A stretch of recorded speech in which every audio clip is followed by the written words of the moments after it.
On peut commencer. Oui, on peut commencer. C'est souvent. Donc, je vous demanderai d'excuser Eddy, Kevin, Alain et Isabelle.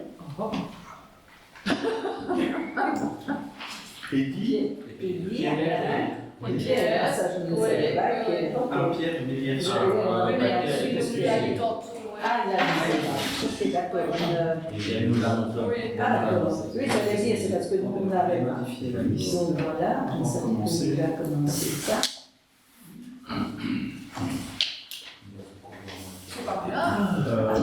Non, non, ce n'est pas une maladie collective.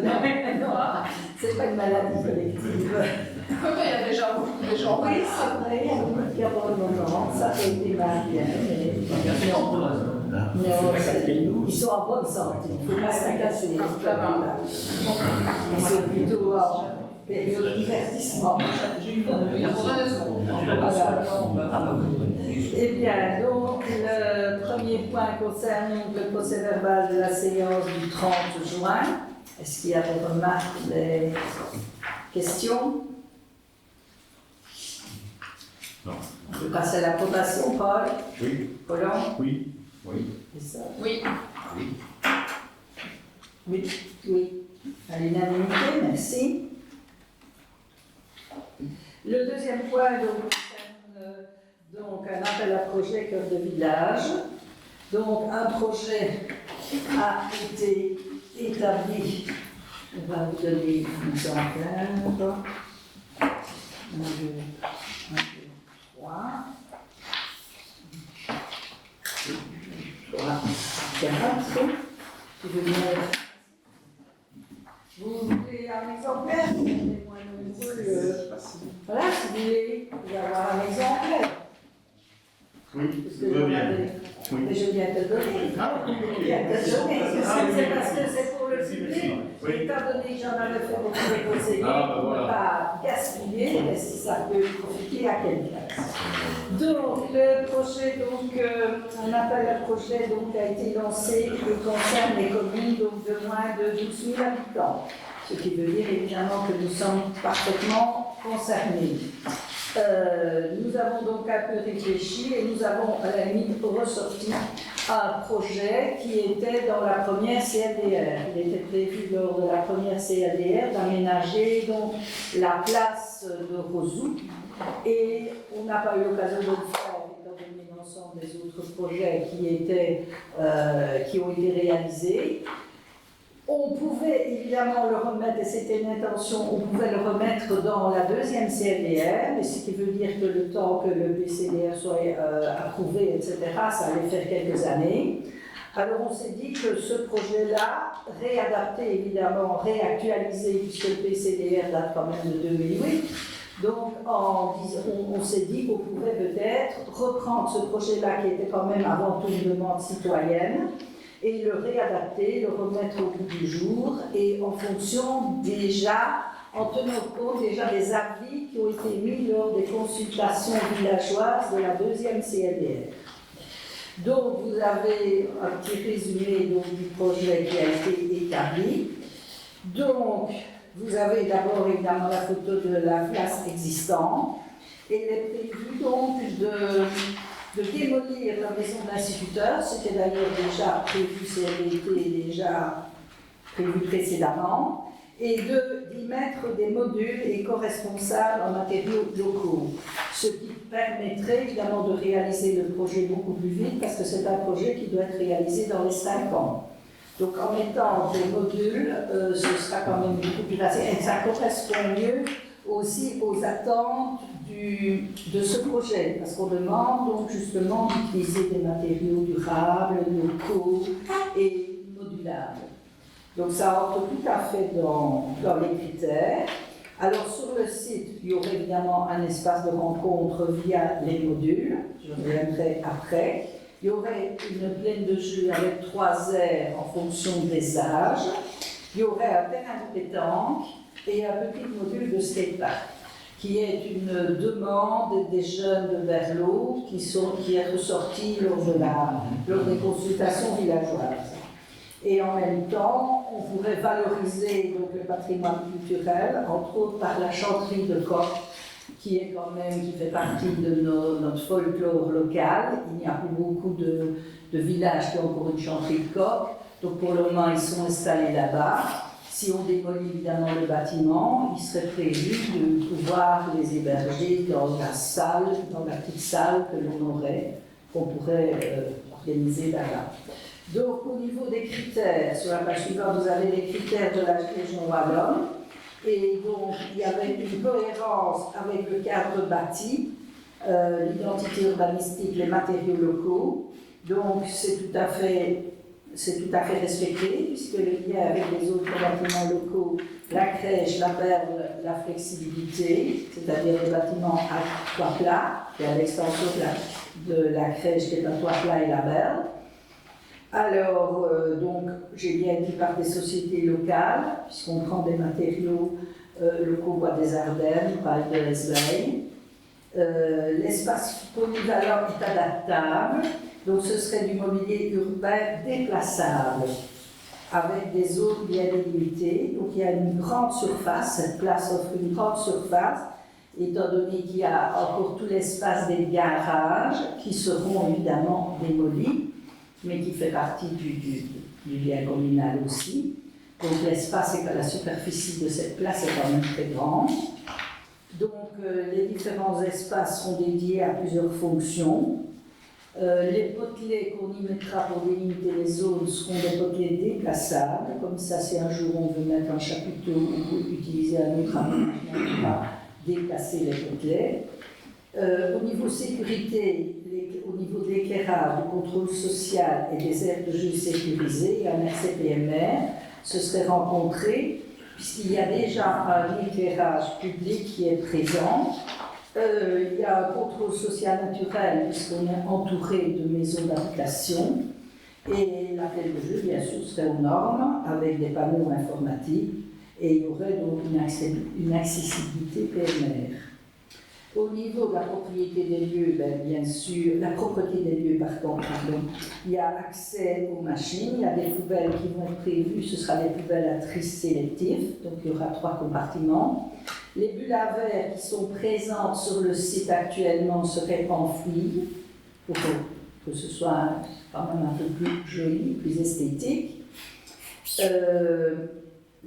On séparera bien de la voirie en laissant évidemment juste un accès aux voitures ou la zone de stationnement, mais sinon on délimitera par des potelets qui sont déplaçables. Au niveau de l'infiltration des eaux pluviales, tous les revêtements donc, seraient en pavé drainant, en dalle gazon, il n'y aurait aucune surface imperméable. Et pour ce qui est des modules, il y aura une citerne d'eau de pluie. Alors, il y aura des panneaux, un panneau qui reprendrait plutôt l'histoire de Rousseau. La potale, qui est quand même un élément qui fait partie du patrimoine classé. Il y a une collaboration avec l'ADL, entre autres pour tout ce qui est communication, publicité, etc., mettre en valeur le site. Et donc le projet va être fait en ayant les 5 ans, ce qui est possible étant donné la construction qu'on a choisie. Tout nous appartient bien, ça a été vérifié. Donc vous avez un modèle des modules avec une toiture plane, on amène le module sur place, donc c'est quand même beaucoup plus rapide qu'une construction plus traditionnelle. Et ça correspond au mobilier urbain. Alors vous avez donc le plan, où vous voyez les différentes zones. Les poubelles donc, seraient enfouies, elles seraient déplacées par rapport à l'endroit où elles sont maintenant, elles seraient mises près de la cabine électrique. Les 2 arbres présents sont bien sûr conservés. Les garages, comme j'ai dit, sont démolis et à la place des garages, il y aurait l'aire de pétanque et il y aurait la petite partie skatepark. Et puis alors, vous avez donc la petite plaine de jeu qui est plus centrale par rapport au projet. Il y aura évidemment quand même des espaces de stationnement avec un espace PMR. Il y aurait une borne de rechargement véhicules électriques, voitures et vélos. Donc il y a aussi évidemment un espace de stationnement pour les vélos. Alors, dans les modules, il y aura un module qui serait une salle polyvalente et puis un module qui serait un module, disons, technique, c'est-à-dire les sanitaires et les rangements.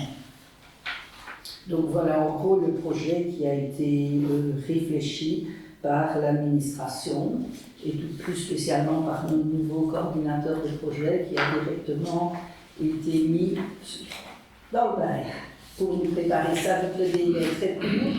On a avancé la date du conseil communal parce que le projet est à rentrer pour le 15 septembre. Donc c'est pour cela qu'on a avancé la date du conseil communal de septembre. Y a-t-il des questions par rapport à ce projet?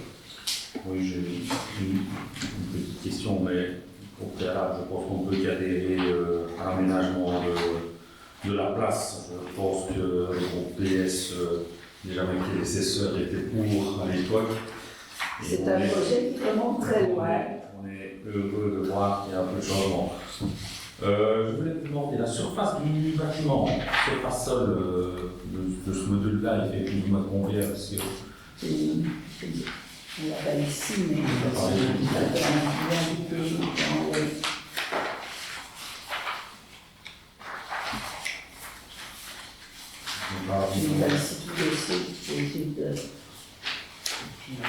Ici, un exemple de module complet. De toute façon, évidemment, ce n'est aussi qu'un projet. Hein. Tout ça peut aussi être. Oui, mais c'est parce que vous expliquiez les espaces de rencontre, tout ça, et quand je vois vos schémas, ça me parle de fort. Il n'a jamais été question de faire une grande salle de rencontre à Ouzou. C'est un complément des autres salles que l'on a. Donc c'est une petite salle de rencontre, mais la superficie, je ne sais plus. Les idées initiales, c'était de faire une petite salle, donc on ne cherche pas à avoir une grande salle. Oui. Mais ça me paraît fort petit en voyant l'estimation du nombre de personnes dans cette salle. Ouais. Quand on voit comme ça, je me dis 10, 20 personnes. Non, c'est plus que ça. C'est plus que ça. Le schéma. Oui, non, c'était plus que ça. Puis ça, schéma, c'est à l'échelle, mais 30-40 personnes, hein, je crois qu'on avait des. ça fait des gènes, Oui, ça fait des gènes, c'est une dimension, Oui. l'avantage c'est que tout est modulaire. Évidemment, il y a plusieurs types, en plus il y a plusieurs types de modules possibles, et donc ça on peut encore un peu le définir, puisque que ce soit d'une dimension moyenne à une dimension un peu plus que moyenne, les prix sont très très proches pour ce type de module. Évidemment, ce qui fait le prix du module, c'est l'aménagement qu'il y a dedans. Plus il est complexe, plus il est complet, plus mais... Puisqu'on a prévu, disons, pour les modules, donc 300 000 €. C'est pour ça. Je voyais le prix du module, je vois ça. Il y avait 3 modules qui ont été Il y a 3 modules qui ont été. Il y a toujours évidemment la possibilité d'ajouter des modules. C'est des modules qui sont modulables. Moins 40 personnes.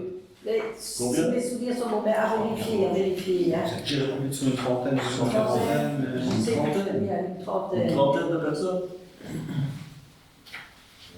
À revérifier. Mais... Vérifier. On donnera l'information. Je le note, Je n'ai pas ici. vous transmets l'information.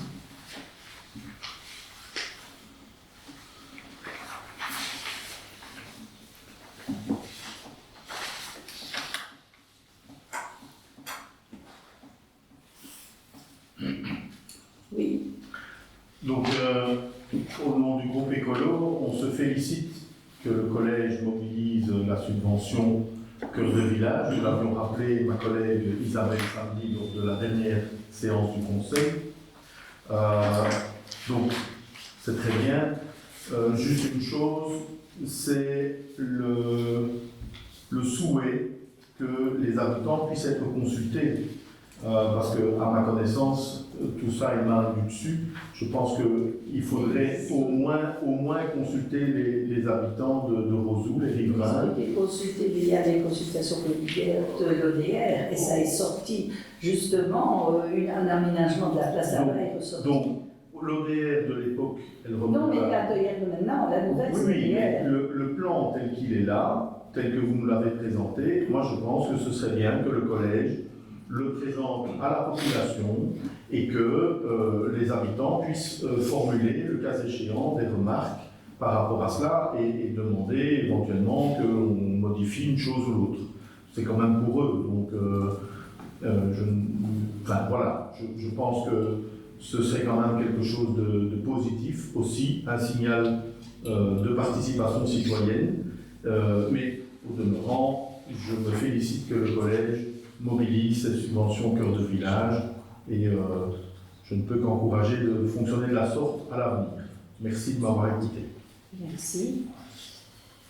Donc, pour le moment, pour pouvoir introduire notre projet, nous allons demander évidemment au Conseil s'il approuve le fait qu'on dépose le projet. Il y a juste une toute petite chose que je vous demanderai par rapport au projet de délibération que vous avez. Les bulles à verre enterrées, comme vous avez vu dans le dossier, étaient mises en option. On souhaitait les mettre carrément, donc ajouter les 24 000 TVA comprises pour les bulles à verre enterrées. Donc on voudrait que le Conseil se prononce sur un montant total de 647 713 €. Comme ça, les bulles à verre sont intégrées dans le projet, ne sont plus en option. Et donc la part communale à ce moment-là serait de 129 542,60 €. Donc une toute petite modification dans les chiffres pour faire passer les bulles à verre. Je crois que c'est quand même très important qu'elles soient intégrées, qu'elles soient enterrées, pour ne pas laisser les bulles à verre déjà au niveau le problème des guêpes, etc. Quand il y a des bulles à verre aériennes, quand elles sont enterrées, le site reste toujours beaucoup plus propre. Moi, je vais là tout. C'est que des morceaux de terre. Hein. Mais oui, quand ce sont des bulles à verre enterrées, c'est beaucoup plus facile d'entretien. Oui, Les gens ils laissent beaucoup moins de déchets. On voit ça avec les bulles à verre qui sont enterrées rue Hendrix par rapport à celles qui sont près des terrains de tennis. Il y a une grosse différence au niveau de la gestion. Il y a des subventions chez Intradel. Moi, je vais poser la Oui, question. tout à fait. Oui, donc on ne sait pas le sortir du projet, demander une subvention à part. Mais Intradel subventionne moins que 80%. Oui. C'est vrai qu'ici. C'est pour ça qu'on voulait le mettre là. Au départ, on l'avait mis en option en disant qu'on ne demandera pas. Là, il met Intradel, la subvention, je ne sais plus combien c'est, mais on s'était renseigné pour enterrer justement celle tout près des tennis. C'était celle-là qu'on avait demandé au départ. Et la subvention était moindre. Ok. C'est pour ça qu'on comptait le faire passer dans le cœur de village. Ok. Et par rapport aux habitants, qu'est-ce que vous comptez faire? Ici, on va déjà d'abord introduire le projet. On va déjà Oui. voir si on a notre subside. Oui. Et puis ce sera suivi après. Mais pour Oui. le moment, l'important, rien ne nous dit qu'on aura subside, on espère, mais Oui. on est toujours en attente. Si le projet n'est pas accepté, il repassera au niveau de l'ODR. Ça prendra plus de temps. Il sera peut-être revu en fonction. Donc le tout est de voir. L'ODR est une chose, Madame la bourgmestre, et on en parlera tout à l'heure. Mais si le Autre projet chose- n'est pas subsidié ici, si on n'est pas retenu, Oui, mais attendez, à un moment donné, on vient ici avec un projet qui est ficelé. Vous venez avec quelque chose qui est arrêté, vous avez un module, vous avez tout ça. Et donc, ok, moi je pense que fondamentalement, il faut demander l'avis des usagers, des riverains. Et donc, comment vous comptez faire si c'est pour me dire, ah oui, non, mais si on doit présenter ça et puis on obtient le subside et après ça, les choses sont vendues et tout est comme ça, ficelé, terminé, et les gens, de toute façon, quel que soit leur avis, ils ne seront pas écoutés, je trouve que ça ne va pas. Et inversement, donc, moi je pense que fondamentalement, oui, on rentre la candidature de la commune avec le budget qui est là et vous allez trouver des habitants pour leur demander est-ce que vraiment vous avez besoin de la salle de réunion, il y a une salle une buvette de football qui se trouve à... qui n'existera plus très prochainement, Qui il n'est pas bon. il ne peut plus être utilisé, c'est un autre problème, donc il n'y a rien à résoudre. Et qu'est-ce qu'on va faire avec le football alors? Je ne sais pas encore, mais il y a des projets de vente, donc Donc on va vendre le terrain de... non, un terrain privé. Mais il y a l'avant. L'avant, oui. Il y a entièrement la commune, Oui. le terrain. Le terrain de football Oui. appartient à la commune, mais pas le terrain avant qui est le parking, il appartient à la fabrique d'église. Oui, ça Et la veut dire- fabrique d'église a l'intention de le vendre. Ah oui. Et- C'est un terrain à bâtir. Et il paraît que la buvette, est construite sur ce terrain. La moitié de la PV. C'est Oui. ça, donc, Donc, il ne faut plus compter qu'on puisse utiliser la buvette. sauf les douches. Sauf si la Donc, commune. la buvette ne doit pas. sauf si la commune La commune rachète le terrain à bâtir, tout le terrain à bâtir, et on n'a plus de club de football à Berlot. Non. Alors, est-ce qu'on peut justifier vis-à-vis des citoyens qu'on achète un terrain pour pouvoir maintenir un terrain de football alors qu'il n'y a plus de club? Mais il est utilisé ce terrain que je sache. Par gel, provisoirement. Oui, mais Parce qu'il faut inaugurer l'Euro, ils ne vont plus utiliser le terrain de Berlot. Hein. C'est provisoire, c'est une convention provisoire pendant qu'ils faisaient les travaux de l'Euro de l'histoire. Donc après, ils n'auront plus besoin du terrain de Berlot. Et on ne pourra, apparemment, on ne pourra de toute façon, on ne saura pas recréer un club de football à Berlot. Et puis de toute façon, cette buvette-là nécessiterait des gros travaux. Oui, Parce ça, qu'au ça, niveau- ça, je sais, je la connais, Voilà, ce justement. bâtiment, on est bien d'accord. Donc on ne doit pas compter Ok. dessus comme maison de rencontre. Et donc le terrain de foot à Revaux, c'est bientôt fini. Ça, c'est l'information du jour. Ben, bientôt, je ne sais pas dans quel délai, mais à long terme, oui. Oui, À long terme, oui. Mais déjà, Gers ne va plus l'occuper pendant très longtemps, puisqu'ils vont inaugurer prochainement leur rôle. Mhm. Donc, il ne sera plus utilisé. On n'a pas encore d'informations officielles, mais on sait que ce n'est pas du long terme. Mhm. Est-ce que c'est pour 1 an, 2 ans, 3 ans, je ne sais pas. C'est pas le définitif. Mais ce n'est pas du définitif. Donc, investir déjà la buvette en tant que telle, ben, il faudrait déjà la démolir, puisqu'il y a une partie qui n'est pas sur le terrain communal, et reconstruire quelque chose. Alors, l'accès là-bas est beaucoup plus difficile, étant donné que la partie avant ne nous appartient pas, donc il y a juste un accès de 3 mètres. Mhm. Tandis que sur la place, ben, on a tout l'espace qui peut être aménagé.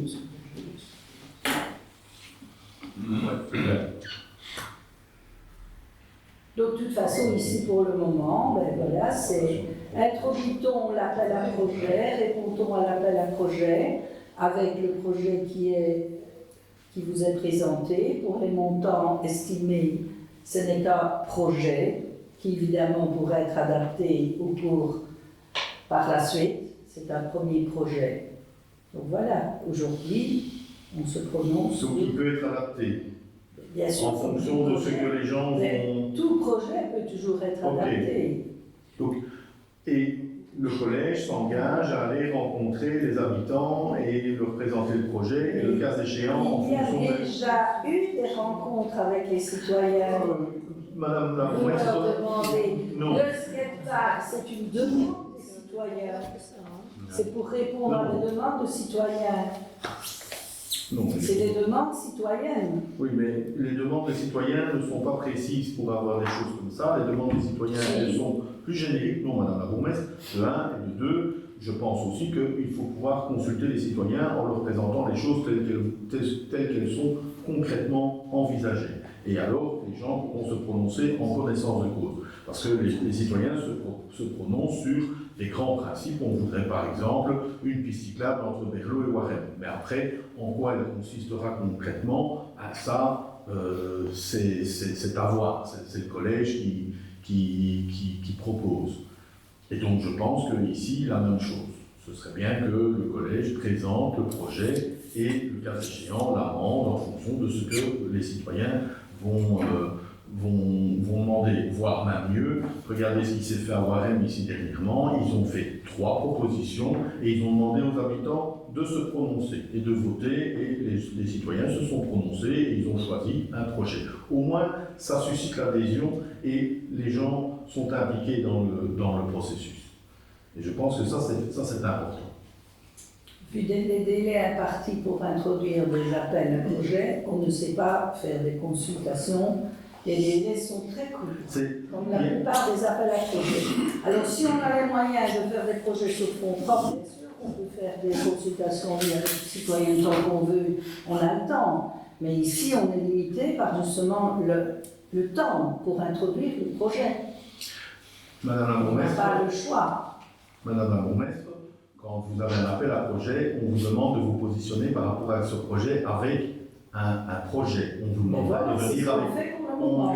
Madame la bourgmestre, on ne vous demande pas de venir avec une ébauche définitive, avec un projet Mais ce fixé. n'est pas définitif, c'est un projet. Et donc, On vous l'a bien mis, c'est voilà. un projet. Et donc, Avec un devis, c'est un projet avec un devis estimatif. C'est bien clair. et donc, Ça n'a rien de définitif. Il faudrait Ok. un architecte, il faudrait plein d'autres choses. Ce n'est qu'une esquisse qui a été voilà. faite. Et donc l'esquisse, allez la présenter aux habitants et proposez-leur différentes esquisses, histoire que les gens puissent se prononcer. Et ainsi recueillir De leur toute opinion, façon, comme je l'ai c'est dit. aujourd'hui, maintenant, Oui, qu'on doit oui, se oui, oui. décider, c'est oui ou c'est non. Oui, Mais ça. bon, voilà, on n'a pas le temps. Donc aujourd'hui, le but est de se prononcer. Est-ce que on rentre, donc est-ce que le conseil accepte donc, de rentrer un appel à projet avec une esquisse d'aménagement, avec un devis estimatif qui sera de toute façon réadapté par la suite, comme tout projet. Donc, si c'est adaptable et que le cas échéant, on peut Tout changer est adaptable. les Tous les habitants. projets sont Ah ben, adaptables. Quand on voilà. rentre un appel à Ok. projet. Bon. Voilà. C'est toujours comme ça. Il n'y a rien de spécial ici, c'est toujours comme ça. Quels que soient les projets qu'on a rendus jusqu'à présent, on peut regarder l'esquisse qui a été faite pour rentrer l'appel à projet pour avoir les subsides, et finalement le résultat final. Je vais prendre la berge, je vais prendre Vivi-Quarem. Quand on va revoir le projet tel qu'il a été rentré, ce qui compte, c'est de respecter les grandes lignes, les différents espaces qu'il y aura, les aménagements, etc. Mais ça n'a aucune importance pour le pouvoir subsidiant. Ce qui compte, c'est de définir ce qu'on voudrait. Mais et alors le reste, ben, en respectant les critères qu'ils ont mis pour que l'appel soit recevable, et pour le reste, ben, on adaptera par la suite. Bon, je crois qu'on pourrait passer au vote. Est-ce que le Conseil donc accepte donc de présenter ce projet-là pour obtenir les subsides éventuels pour Cœur de Village? Paul? Oui, pour le projet, parce que depuis 2008, je dirais qu'on l'attend, Oui. parce que je pense même qu'en 2008, il était en phase 1, si j'ai bonne mémoire, et nous sommes en 2022, et voilà seulement qu'on met quelque chose sur la table. Donc, j'estime que OK pour le projet. Oui. Oui, oui. Oui. Oui, unanimité, merci. Donc, le projet sera introduit. Alors, le point suivant concerne donc le deuxième pilier de pension des membres du personnel contractuel. Étant donné la résiliation donc, par Belfius et Etias à partir du 1er janvier 2022 du contrat dans le cadre du marché public lancé en 2010, il y a lieu donc d'adhérer, si on vous demande au Conseil, donc s'il accepte d'adhérer à la centrale d'achat du service fédéral des pensions en vue de participer à l'accord cadre ayant pour objet de désigner une institution de retraite professionnelle pour les administrations provinciales et locales.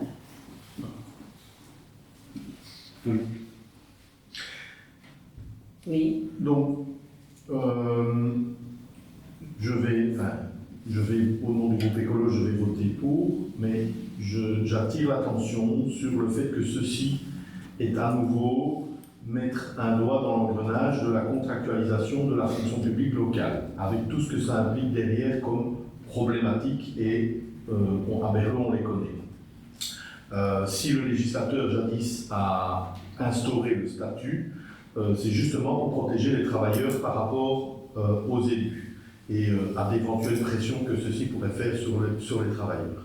Malheureusement, j'observe qu'au niveau de la politique de l'administration locale, c'est de moins en moins des agents statutaires et de plus en plus des agents contractuels, et on a recours à ce genre d'artifice pour, je vais dire, aménager quelque peu les retraites des agents. Donc, pour aménager les retraites des agents, je dis oui, mais je ne suis pas en phase avec cette contractualisation larvée de l'administration publique locale.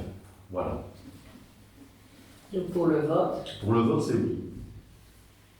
Christophe? Ben, je suis un peu j'ai le même dilemme que Van Zeveren ici, mais bon, pour l'idée de... On va dire oui. Oui. Oui. Oui. Unanimité, merci. Alors, le point suivant concerne donc le règlement d'ordre intérieur relatif à l'occupation des salles communales, la Verre et Vivoirem. Le règlement donc avait été voté précédemment, mais il avait toujours été prévu au départ que la Verre serait essentiellement, c'est une maison rurale multiservice, qu'elle serait plus spécialement consacrée aux réunions, aux petites fêtes d'anniversaire, mais pas à des grosses manifestations, avec entre autres de la musique. On a accepté, en attendant d'avoir la salle polyvalente du Vivoirem. Maintenant que la salle polyvalente du Vivoirem va être fonctionnelle, on propose donc au Conseil d'interdire la musique à la salle de la Verle, étant donné les nuisances que ça occasionne aux voisins dues à la proximité des maisons. Et on doit régulièrement faire appel à la police, mais lorsqu'ils viennent, évidemment, on les voit arriver, donc on baisse le son. Donc c'est très difficile de contrôler si on ne dépasse pas le nombre de décibels autorisés. Là, le contrôle est très difficile, puisque, je dis, les policiers, on les voit arriver. Alors à ce moment-là, on coupe, et puis ils sont partis 10 minutes, on met le son. Donc on propose d'interdire carrément, parce qu'un contrôle est très difficile, donc on propose d'interdire la musique à la maison. Il n'y a rien d'autre, vous avez un nouveau règlement, mais il n'y a rien d'autre qui serait changé, et ça concerne, donc, comme on a bien mis, donc en ce qui concerne les locations de la salle Labelle, la musique est interdite. Et par rapport à ce qui vous est présenté, donc le présent règlement entrera en vigueur après accomplissement des formalités, etc. Et il sera précisé qu'il abroge et remplace le règlement précédent. Ce qui n'avait pas été mis dans votre projet de délibération et qui sera mis. Oui. Alors, plusieurs choses par rapport à ce règlement. Madame la bourgmestre, le premier, je pense que les copies-collées sont toujours sujets à problématique. Le collège, dans le règlement qui nous est proposé ici, s'arroge une nouvelle fois le droit d'octroyer la gratuité d'utilisation de la salle. Je rappelle que l'octroi des subventions, non, dans le projet qu'on a reçu pas. C'est le collège. C'est lequel? Toujours le collège. C'est toujours le collège. On vient d'article 3 sur les exonérations, puisque ce qui était passé. Le collège communal se réserve le droit d'appliquer la gratuité de location et de caution en fonction de la destination sociale. Oui, Pas des éléments justificatifs. mais on avait accepté de changer. Donc, mais la proposition qu'on a sous les yeux, c'est le collège communal. C'est une erreur. Ok, donc corriger, ce sera le conseil. Ok, ça c'est une première chose. Deuxième remarque, Madame la bourgmestre, et je me félicite que enfin le collège ait entendu le message que les salles avec des festivités, avec du bruit, de la musique dans les cœurs des villages, ce n'est pas quelque chose de souhaitable. Je me félicite et je remercie le collège de l'avoir enfin entendu et d'interdire la musique amplifiée électroniquement à la maison de la Belle. Le problème est que la Vivoirem, ça va être juste la même chose. Et il y a aussi des riverains qui habitent là juste à côté. Il y a des riverains qui habitent là juste à côté et qui vont être eux-mêmes victimes, sujets aux mêmes problématiques que les riverains de la maison de la Belle. Mais soit. Dans votre règlement, je lis « Le niveau sonore émis par la musique amplifiée ne pourra dépasser 90 décibels à l'intérieur du bâtiment. Après 22 heures, il est impératif de fermer les portes et les fenêtres des locaux afin de préserver la quiétude des voisins. » Oui. Vous avez le collège communal a délivré le 11 mars 2020 un permis d'exploiter pour la salle des Vivoirem. Oui. Je lis la délibération du collège. Article 1er. Lors de toute production de musique, les fenêtres du local où le son est diffusé restent fermées en permanence. Les portes ne sont ouvertes que pour permettre l'entrée et la sortie des personnes. Toute sonorisation amplifiée électroniquement à l'extérieur est interdite. Ça, c'est vous-même qui l'avez écrit à l'époque. Oui, mais vous avez aussi écrit que le son est diffusé, les fenêtres du local restent fermées en permanence et les portes ne sont ouvertes que pour permettre l'entrée et la sortie des personnes. Autrement dit, en dehors de ça, elles sont fermées. Et dans le règlement que vous nous proposez aujourd'hui, vous dites le niveau sonore et après 22 heures, il est impératif de fermer les portes. Non, pas après 22 heures. Il est impératif de fermer les portes en toutes circonstances. Et les fenêtres des locaux, la même chose. Pour respecter les conditions que vous-même avez fixées lors de la réunion, lors du collège du 11 mars 2020. Le conseil. Non, collège, c'est le collège communal, Madame la bourgmestre. Donc c'est vous et les échevins présidents du CPS qui avaient délivré ce permis d'exploiter pour la salle Livicoire. Je peux vous envoyer la délibération si vous souhaitez. Hein. Nous l'avons. Pardon? Nous l'avons, la Ah bah alors. Eh bien alors. Vérifiez-la. Et donc, il est écrit aussi que le bruit particulier lié à toute sonorisation amplifiée électroniquement produite dans l'établissement, musique, sonorisation de spectacle, animation, doit respecter les conditions détaillées à la section 2 ci-après. Et les sections 2, c'est quoi? Le niveau continu équivalent pondéré, évalué sur une période de 15 minutes, est inférieur à 35 décibels. Ici, vous nous parlez de 90. Alors, je rappelle que les décibels, c'est une courbe exponentielle. Hein. C'est le règlement de police, c'est le règlement de police. Oui, mais moi je lis ici le règlement, la délibération du collège communal qui octroie le permis d'environnement pour la salle de Livicoirem, pardon. Et le niveau continu équivalent pondéré A, relatif à tout intervalle de 1 seconde, est toujours inférieur à 45 décibels A. C'est l'article 7 du règlement. Et donc moi je propose de porter ce point, parce que c'est pas clair. Et je vous invite à reprendre la délibération que vous avez prise en 2020 et de calquer le règlement d'occupation de la salle sur celle-ci. De toute façon, la modification ici ne concernait que la berle. Oui, peu importe. Non, pas que la berle. Elle concerne les deux salles, Madame la bourgmestre. L'interdiction concernait la berle. Elle concerne les deux salles. Et donc, le règlement tel qu'il est là, il n'est pas en ordre. Et il n'est pas conforme au permis d'exploiter de la salle Livicoirem. Alors, pour la berle, ça, je vous ai dit, bravo, enfin, vous avez entendu que, effectivement, ce n'était pas le bon lieu pour faire de la fiesta jusqu'au bout de la nuit. Mais pour la Livicoirem, ce n'est pas, le projet qui est là n'est pas correct. Et que je sache, Madame la bourgmestre, la salle Livicoirem, il n'y a pas de règlement actuellement, puisqu'elle va seulement être inaugurée dans 15 jours. Mais le règlement tel qu'il est ici, il avait été approuvé par le conseil communal. Mais écoutez, voilà. Il avait été approuvé. Eh bien voilà. On a ces remarques à ce moment-là. Ah ben voilà, Madame la bourgmestre, je vous donne les remarques maintenant. Il n'est jamais trop tard. Hein. Moi, je m'en suis aperçu, vous malheureusement pas. Si on n'accepte pas le règlement maintenant, il continuera à avoir de la musique jusqu'à... Ce n'est pas une question d'accepter le règlement maintenant ou pas le règlement maintenant, Madame la bourgmestre. Ce n'est pas une question d'accepter ou de ne pas accepter, c'est une question de simplement que le règlement soit conforme au permis d'exploiter de la salle Livicoirem. Pour moi, la berle, ça peut rester, et la phrase qui dit que la musique amplifiée électroniquement est interdite à la berle, pour moi, c'est très bien. Et gardez-la. Mais pour la Livicoirem, je propose de reporter le point. Et vous revenez à la prochaine séance avec un nouveau règlement, avec un règlement qui est conforme au permis d'environnement que vous avez vous-même délivré. Et donc, on est d'accord pour la berle, et on interdit la musique, et les riverains n'en seront que satisfaits, et pour Livicoirem, vous revenez avec quelque chose qui soit conforme.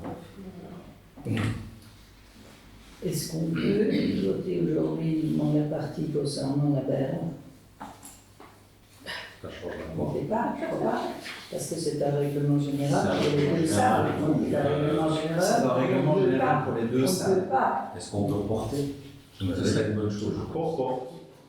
Est-ce qu'on est d'accord de reporter? Oui, Oui. Le nom. oui. Pour quitte à faire le règlement correctement, Donc, on reporte le point. merci. C'est votre tour qui a un nom. Hein. Pour vous aussi, Madame de Genève. S'il vous plaît. Pour vous aussi, on apporte le point. Oui, mais pour moi, oui, j'avais vu. Merci. Si vous voulez, je vous envoie la délibération. Quand le prochain conseil communal C'est quand, excusez-moi, c'est quand le prochain conseil communal Ben, la date sera communiquée prochainement. On doit encore. La date n'est pas encore certaine. Non, mais ça ne dépend pas, c'est pas toi, c'est elle, c'est ça. Normalement, pareil que. Non, comme On un va parler. faire prochainement, mais oui. il faut voir suivant les points. Juste une petite question, Mhm. mais on ne peut pas parler. Donc on reporte le point au mois prochain. Oui, Prochaine série. à la prochaine séance. Dans ce délai-là, vous avez combien de manifestations prévues à la Perle Ben, tous les week-ends, à peu près. le week-end? C'est chouette. Ah ouais, donc ça n'a rien changé. Et la police, quand on fait venir la police, là, puisqu'il n'est pas précisé dans notre règlement, on nous a fait faire. Donc voilà. Raison pour laquelle je me dit que pour la Berle, qu'on laisse le point tel qu'il est là. Oui, avec mais la on phrase ne peut pas accepter une partie du règlement et pas l'autre. On reporte, on accepte ou on reporte. Faire un amendement, parce que c'est un amendement, Ok. un petit amendement, on peut, mais ici, si on doit fondamentalement changer plusieurs choses, il faut des modifications. Donc on reporte. Pour les prochains concerts. Encore de la patience. Il n'y a pas que des fêtes. Je vous le préviens, hein. Par concert. Tu as vu l'état de Françoise, Oui. elle va péter un câble. Hein. C'est Mais pas maintenant, grave. vous savez qui doit y aller. Hein. Bonsoir, on va passer au point suivant. Donc le point suivant donc, concerne le décret. Donc ça. Alors, sur Michael, il ne peut pas intervenir dans le conseil. Donc, le décret varié concerne donc la cession gratuite du domaine privé au domaine public. Pour permettre donc le placement d'un isolant en super épaisseur de la façade avant. Donc l'enquête publique qui s'est déroulée donc, du 15 juin au 15 juillet n'a abouti à aucune réclamation ni verbale ni écrite. La largeur moyenne du trottoir à cet endroit-là est de 3,50 m. Donc le 1,50 m qu'ils ont recommandé réglementaire est bien respecté. Donc, on propose au Conseil d'accepter une cession gratuite du domaine public au domaine privé pour de 1,9 m², si mes souvenirs sont bons. Oui, 1,90 m², pour permettre donc l'isolation de cette habitation. Oui. Oui. Merci. T'as pas voté. C'est pas vendu, Il n'a pas voté. Pressé, là. Mais oui. Merci. Alors, le point suivant concerne donc l'environnement et entre autres les actions zéro déchet. Donc, il est proposé de donner mandat à Intradel pour une série d'actions. Les 4 actions proposées donc, par l'intercommunal sont une campagne de sensibilisation à la lutte contre le gaspillage alimentaire. Cette campagne serait donc organisée en faisant des ateliers de lutte contre le gaspillage et avec des focus qui expliqueraient comment bien conserver les aliments avec les différentes techniques de conservation classique, d'hydratation, de congélation, de stérilisation. Et aussi, ça concernait la bonne gestion du frigo, entre autres vis-à-vis des dates de péremption et tous les conseils utiles pour limiter le gaspillage qui seront rappelés dans ces ateliers. Il y aura également des supports de communication qui seront fournis aux participants aux ateliers et aussi aux communes, donc qui pourront être proposés aux habitants qui le souhaitent. La deuxième campagne donc, de sensibilisation concerne plutôt les écoles primaires. Donc là, il est donc prévu d'essayer de sensibiliser les plus jeunes donc à l'utilisation, à disons éviter le gaspillage et préconiser le réemploi et les réparations. Donc il y aurait donc tout un dossier pédagogique qui serait destiné aux professeurs pour les intégrer dans leur programme d'éducation. Et le livret sera soutenu aussi par des challenges, c'est-à-dire des défis entre classe et école. Et ça se ferait dès janvier 2023 jusqu'à la fin de l'année scolaire. Alors, la troisième action, c'est donc la poursuite de la sensibilisation à l'eau du robinet. Et l'intercommunale donc accorderait des primes pour l'achat de gourdes.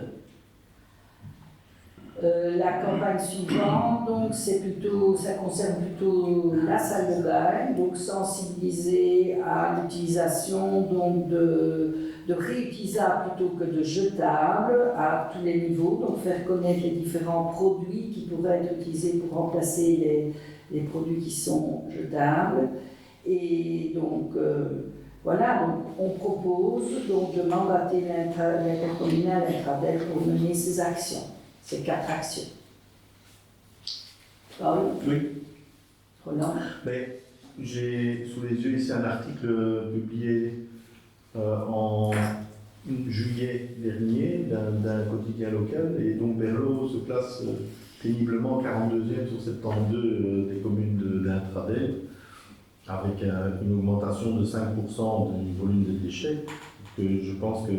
Et ça montre l'importance de des actions de Tout sensibilisation. à fait. Et donc c'est très bien, et je pense qu'il faudrait un peu être encore plus proactif pour insister là-dessus et inviter les habitants et Intradel à la sensibilisation. Voilà. C'est ce qu'on fait. On a 104 kilos par habitant par an. C'est ce qu'on fait via ces actions. Voilà, j'ai ils sont à 97. Donc je dirais que c'est 7 kilos de moins. Tu votes quoi? Moi je vote oui. Oui. Oui. Oui, merci. Alors, donc, le point suivant concerne donc les copasseurs. Et entre autres, donc, ce rapport d'activité. Bon, il y a eu donc une question de M. Vincent-Laurent par rapport donc, à la rédaction de ce point, du projet de PV. M. le directeur général a répondu. Est-ce qu'il y a des... Donc Monsieur le directeur général a répondu à 17h48. Mais la question lui a été posée à... Oui, tout à fait. Donc, j'ai fait au plus vite, et excusez-moi Madame la bourgmestre, je ne vis pas de mon mandat de conseiller communal, et donc j'ai aussi d'autres activités professionnelles. Tout le monde en a. Tout le monde en a. Donc voilà, donc, je suis venu voir le Et dossier le directeur vendredi. général a Et aussi oui. autre chose. Voilà. Donc, j'ai fait part de la problématique de la rédaction de la délibération, et j'ai sous les yeux la proposition de Monsieur le directeur général. Il y a juste une chose qui me chagrine, deux choses, pardon. Un, c'est qu'on cite la fonctionnaire du SPOE. Je trouve que dans une délibération, c'est quelque chose qui n'a pas sa place, de citer nominativement des personnes. Donc, je dirais, vu le courriel du 26 juillet 2022 transmis par le SPOE, cellule subvention, notifiant la décision de subventionnement d'un montant de 2125 € et rappelant de transmettre les 10 pièces pour le 31 août 2022 au plus tard. Parce que nous sommes le 13 septembre et je crains qu'à nouveau on arrive comme les carabiniers d'Offenbach et que les subventions nous passent sous le nez. Donc, vu le courriel du 26 juillet 2022, transmis par le SPOE cellule subvention, notifiant la décision de subventionnement d'un montant de 2125 € et rappelant de transmettre les 10 pièces pour le 31 août au plus tard. 31 août 2022. C'est ce qu'a écrit Madame la fonctionnaire qui a écrit et qui s'est adressée au collège en rappel de la demande qui avait été transmise en décembre de l'année 2021. Et le collège avait jusqu'au 21 mars 2022 pour rentrer les documents. Je vais laisser la parole à le directeur général. Juste peut-être un mot là-dessus. Donc, effectivement, comme je l'ai indiqué plutôt dans l'après-midi pour ceux qui n'auraient pas l'occasion de le lire, effectivement, en date du 26 juillet dernier, on a reçu un courriel du SPW, c'est une subvention. En fait, nous invitons à transmettre un rapport d'activité pour les copasseurs, et sachant que ce rapport, il y avait ce rapport et d'autres pièces justificatives, voilà, pour compléter le dossier. Évidemment, il était indiqué que c'était un rappel, or à l'administration, eh bien, on n'a pas reçu ce courrier. Voilà, sauf de ma part, en tout cas, on a regardé, on a un système informatisé pour la gestion du courrier, et force est de constater qu'il n'était pas dedans. Alors, à savoir où il s'est perdu, toujours est-il qu'on a su uniquement l'information au moment du rappel. Directement, les copasseuses maintenant, hein, donc à travailler avec moi de concert pour compléter le rapport, avec les informations qui étaient disponibles, puisque comme vous le savez, notre précédent écopasseur a quitté. Voilà. Et donc on a complété les documents, mais avant de le transmettre, il fallait le présenter au conseil communal, et c'était un élément qui était indiqué dans son rappel. Voilà, donc il fallait ces délibérations en plus du conseil communal, et donc comme il n'y en a pas eu pendant l'été. Mais donc, je m'inscris en faux par rapport à ça. Dans le dossier que nous avons consulté se trouvait le courrier initial, originel, dans lequel le SPW demande que la commune renvoie les documents pour le 31 mars. Il est dans le dossier. Et moi, je l'ai vu dans le courrier également. Alors, ok, ça a échappé, je veux bien, je peux l'entendre.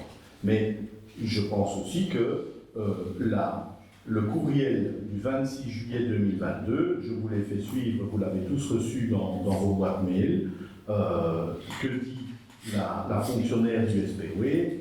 Elle dit, Madame, Monsieur, le 21 décembre 2021, une décision de subventionnement vous a été notifiée. À ce jour, nous n'avons pas de retour de votre part. Une subvention de 2125 € pourrait vous être payée. Que devez-vous faire? Vous devez nous retourner pour le 31 août 2022, c'est en gras et souligné, le rapport annuel 2021, le PV du conseil communal, celui-ci doit être signé pourvu du cachet de la commune, le relevé des prestations via la présentation du compte individuel et la fiche signalétique. Ces documents peuvent nous être transmis par mail, nous sommes à votre disposition pour toute question bien cordialement, et la fonctionnaire signe en dessous. Donc, moi, je pense qu'il faut mentionner que, comme je vous ai dit, vu le courrier du 26 juillet 2022 transmis par Madame, non pas par Madame, transmis par le SPW cellule subvention, notifiant la décision de subventionnement d'un montant de 2125 € et rappelant de transmettre les 10 pièces pour le 31 août 2022 au plus tard.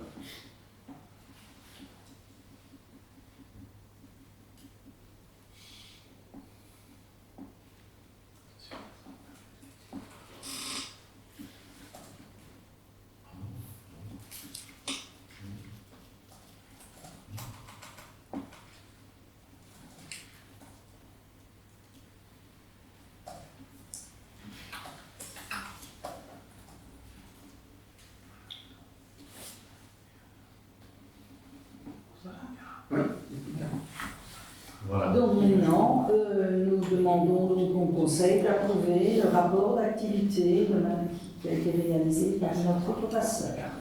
Oui, avec la modification, oui. Oui. Oui. Oui. Oui. Merci.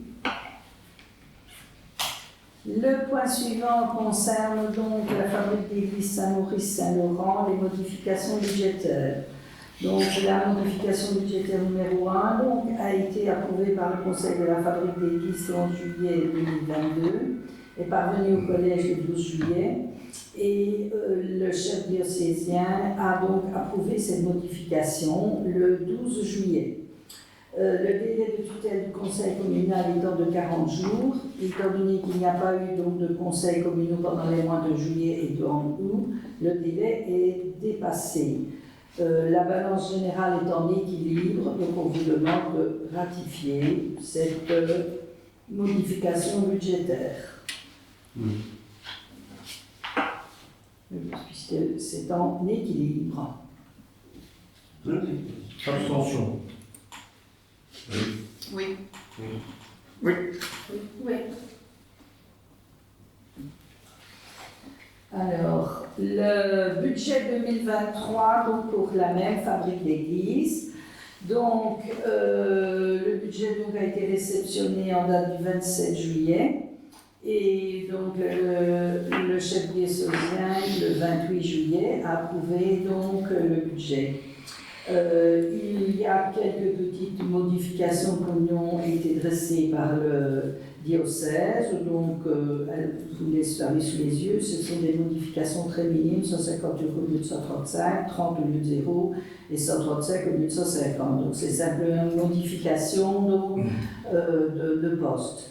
Il faut remarquer donc, dans ce budget, la fabrique d'église ne demande pas de supplément communal.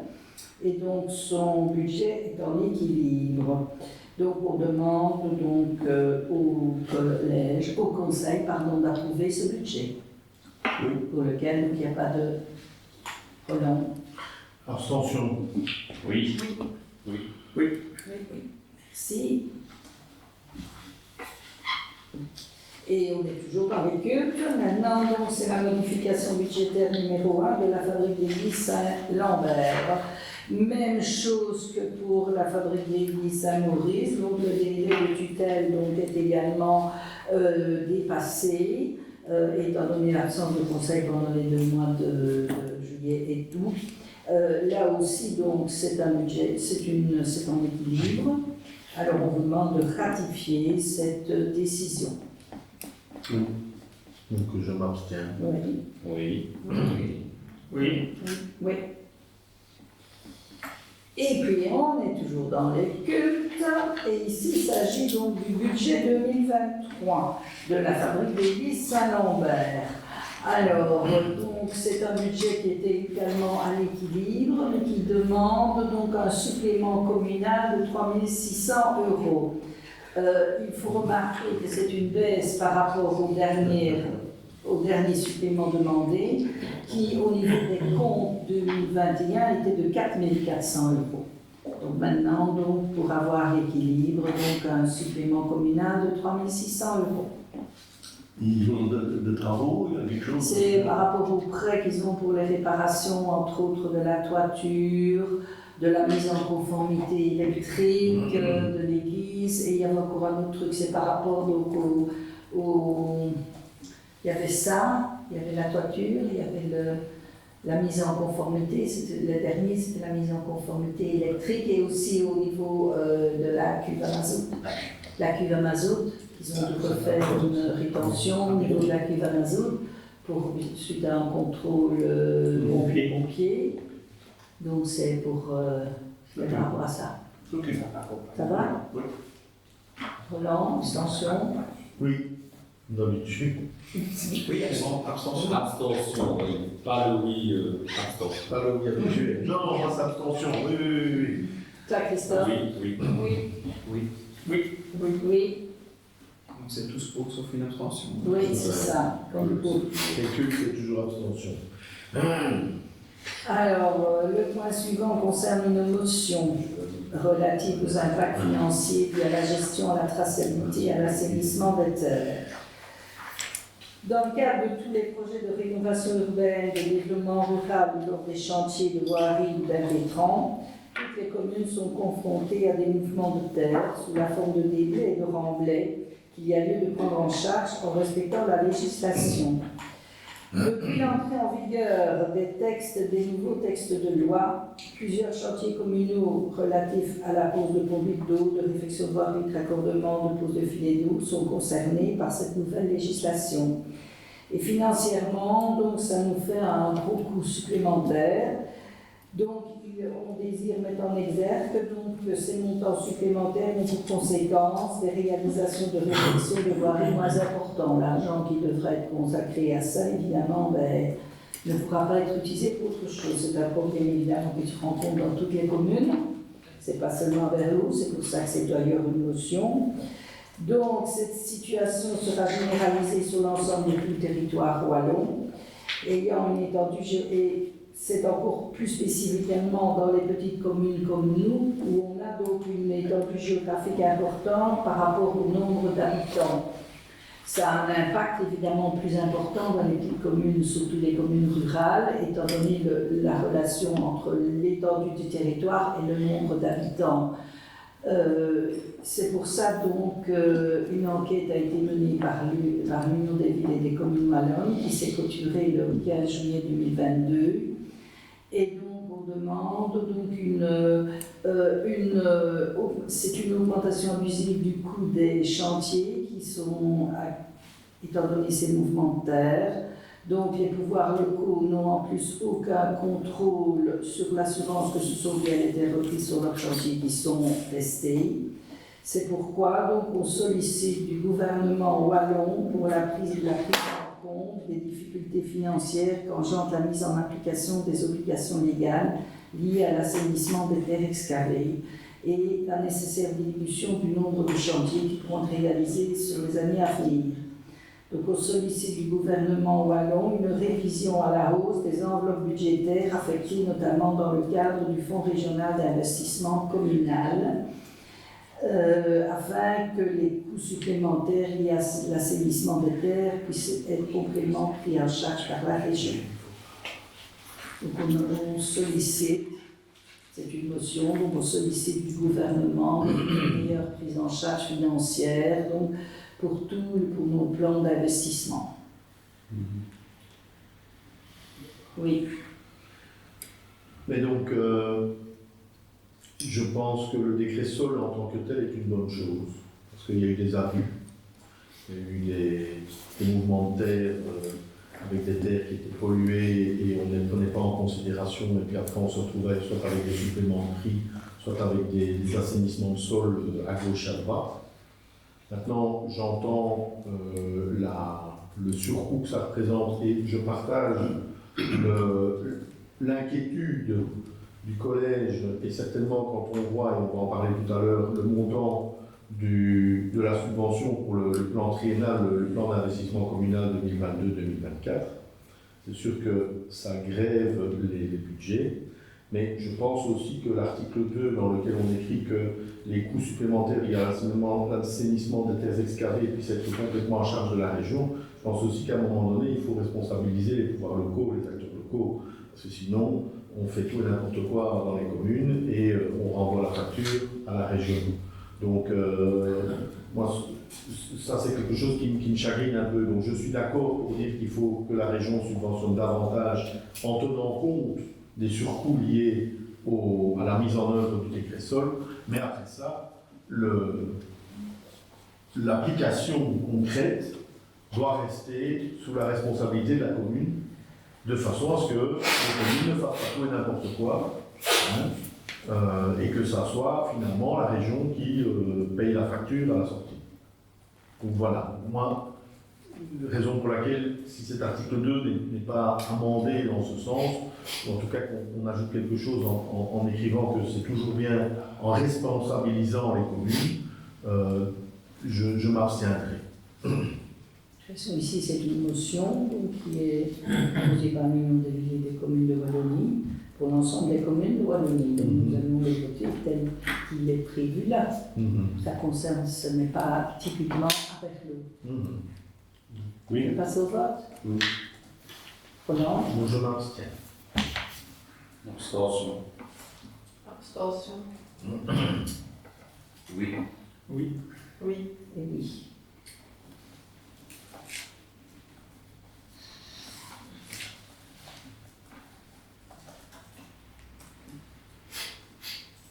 Le 13e point concerne donc la SBL capable, qui est donc une ASBL, comme vous le savez, donc, qui est destinée à aider aux soins de 2 enfants handicapés gravement dans la même famille, Il y a donc les parents qui ont créé une ASBL et par diverses activités, donc ils essayent de récolter des fonds pour permettre donc les soins à leurs enfants, surtout aux plus jeunes, aux petits garçons. La petite fille s'en sort bien par rapport à ce qui était prévu au départ, à ce qu'on craignait au départ, mais le petit garçon nécessite évidemment de très très gros soins qui sont très coûteux. Donc ils ont organisé donc, une activité, le Family Day, le 27 août 2022, et ils ont donc demandé l'occupation donc, du terrain de tennis et une demande de prêt de table, de chaises et la possibilité de raccorder à l'électricité lors de cette activité.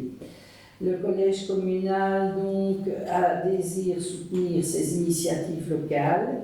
Il n'y a pas eu donc, de conseil communal pendant le mois de juillet et le mois d'août. Donc on demande au conseil de ratifier l'octroi de la gratuité de mise à disposition de matériel pour cette association. Oui. Donc, nous vous avions proposé un règlement en février dernier qui aurait permis de cadrer et que ce soit le collège qui octroie les subventions communales et de cadrer l'octroi de ces subventions par le règlement en question. Malheureusement, le collège et la majorité a envoyé tout ça aux oubliettes. Ok, très bien. Donc, on est toujours au stade où c'est le conseil qui octroie les subventions communales et pas le collège. Alors moi j'entends bien et je suis tout à fait d'accord pour soutenir l'association en question et donc de octroyer la subvention, mais la forme qui est prise ici n'est à nouveau, une fois de plus, pas dans les clous de la légalité et ça me chagrine profondément.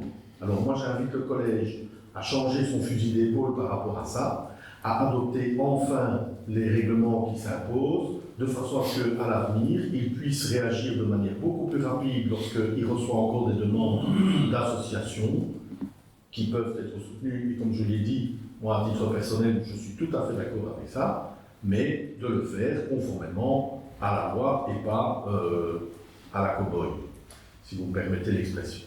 Donc, compte tenu de ces éléments-là, vu que la forme n'est pas respectée, moi je m'abstiendrai. Moi également, abstention. Christophe?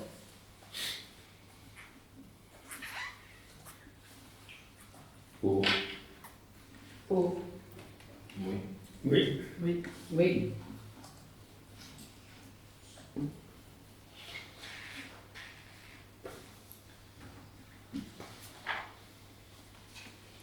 Nous avons également une demande donc, du comité des voisins de Dion-des-Champs pour la fête des voisins compris des Champs du 21 mars.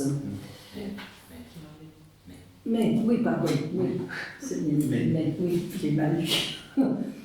Donc, pour l'organisation des fêtes des voisins, toujours dans le désir de soutenir les initiatives locales, on demande au Conseil s'il accepte de porter en irrecouvrable au compte de l'exercice 2022, donc l'état de recouvrement qui portait sur la redevance pour les prestations et la mise à disposition du matériel et d'équipement pour la somme de 26 €.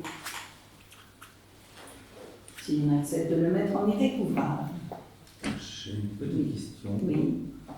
Comment ça se fait qu'ici on retrouve des sommes et que le point précédent, quand j'aurais lu le dossier, je n'ai pas de somme. Alors, soit, et là je reviens sur les propos de M. Van de Dorn, on retombe sur le règlement et j'en ai discuté avec le directeur. Vous nous présentez des sommes équivalentes à autant plein au prêt de matériel pour tout le monde, mais pas pour on ne dit rien pour l'autre. Parce qu'on n'a pas encore, on n'avait pas encore comptabilisé, on vient de voter le point, vous nous avez envoyé les documents, donc si prochainement ce serait possible d'avoir le même discours pour tous les ASBL et comités, quels que ce soit, et qu'on ait une vue globale, ce serait une bonne chose.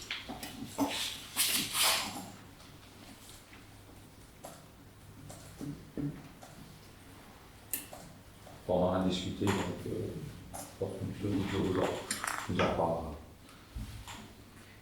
Alors ici, il s'agit de se prononcer, accepte-t-on de mettre en œuvre un action. Donc, je rebondis sur ce que vient de dire mon collègue M. Ben Moussa. Donc, je m'étonne de la procédure qui n'est pas la même ici. Ici, on a une décision du Conseil. Donc, le collège nous demande notre accord. Jusque-là, ça me paraît déjà plus clair. Et alors, je m'interroge pourquoi on compte ici les barrières nadar du comité des voisins de Dion-des-Champs et il n'y a rien pour le comité de la fête à Rozou qui, sauf erreur de ma part, a lui aussi bénéficié de barrières nadar et ce genre de choses. Et donc, pourquoi est-ce que Dion-des-Champs ait repris les délibérations et le comité des fêtes de Rozou pas je ne comprends pas. Je ne comprends pas la logique et je m'interroge. Je crois qu'ils n'ont pas demandé de barrière. Il y avait des barrières nadar au travers de la rue. Peut-être pas les nôtres. Ah, on peut faire Écoutez, ils vont les chercher où? Elles ne se poussent pas dans les champs. Hein. Mario était fermé, non? On avait, hein. Oui, Il y a pas d'arrêté. Il y avait un arrêté de Il y avait un police. arrêté. Il y avait un arrêté de police pour faire. Il y avait un arrêté pour la rue des Champs aussi. Il y avait un arrêté. L'arrêté ne veut pas dire qu'il y a pas d'ici. Non, il y avait un arrêté de police. Mais moi, je pense qu'il est pas. On vérifiera. Et donc voilà, donc, je m'interroge. On vérifiera. Et donc présentez-nous un point aussi pour le comité des fêtes de Rozou, et comme ça ce sera un peu plus transparent et cohérent. C'est plus cohérent. Oui. Ici, c'est le tout.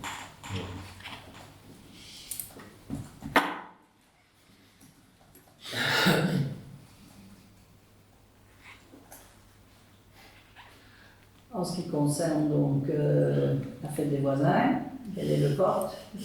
Oui, si on modifie aussi pour Rozou, on fait la même chose. Oui, cette fois, oui. Oui. Oui. Oui. Oui. Oui. Merci.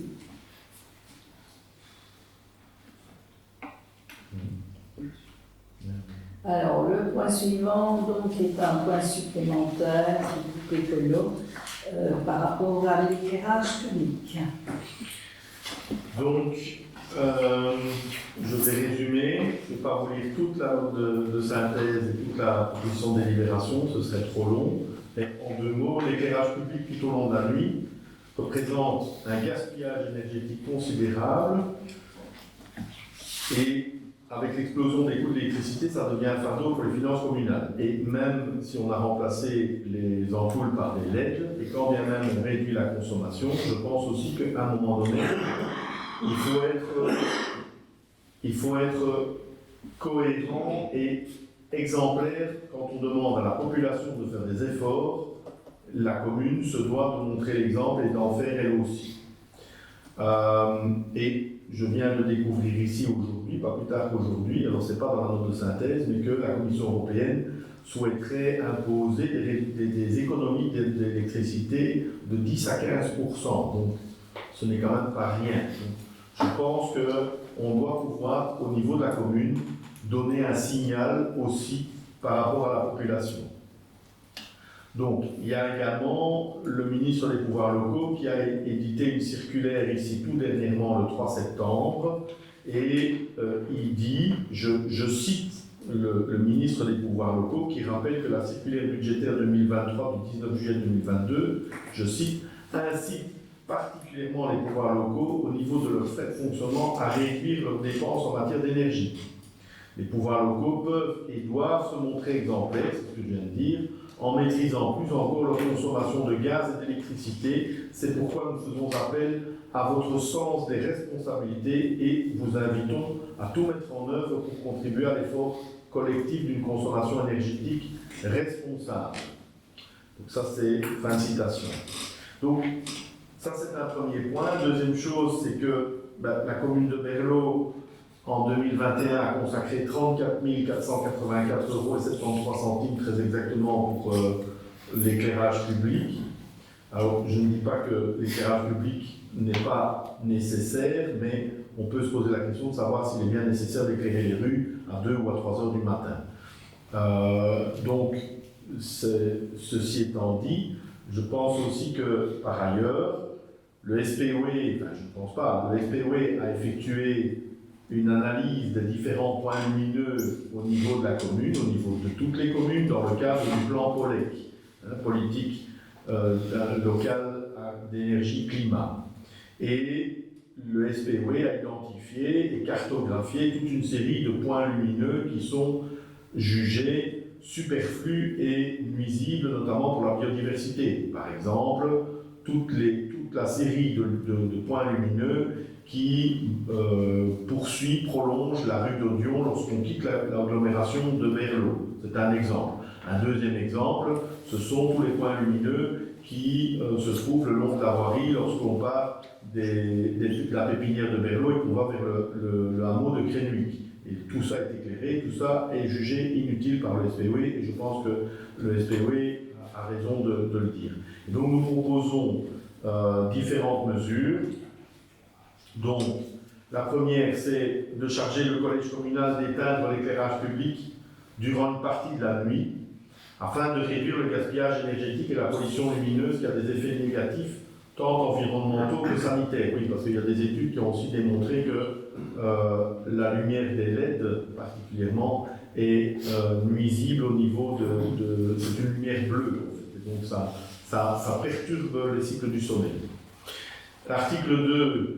Les heures d'extinction de l'éclairage public seront soumises à l'approbation du conseil communal. Donc, le collège communal est chargé d'analyser la question et de proposer au conseil des heures d'extinction de l'éclairage public. Et l'article 3, c'est de charger le collège communal de déconnecter les points lumineux de l'éclairage public communal identifiés en 2020 par le service public de Wallonie comme potentiellement superflus et ou inutilement gênants pour la biodiversité. Voilà. Je pense que j'ai expliqué. Le collège est bien conscient de cette problématique. D'ailleurs, pour rappel, Berlot s'est engagé dans le processus de remplacement de 594 luminaires par des lumières LED. Le remplacement s'effectue en 3 phases, en 3 années. L'investissement total est de 250 000 € pour le remplacement donc, total du parc.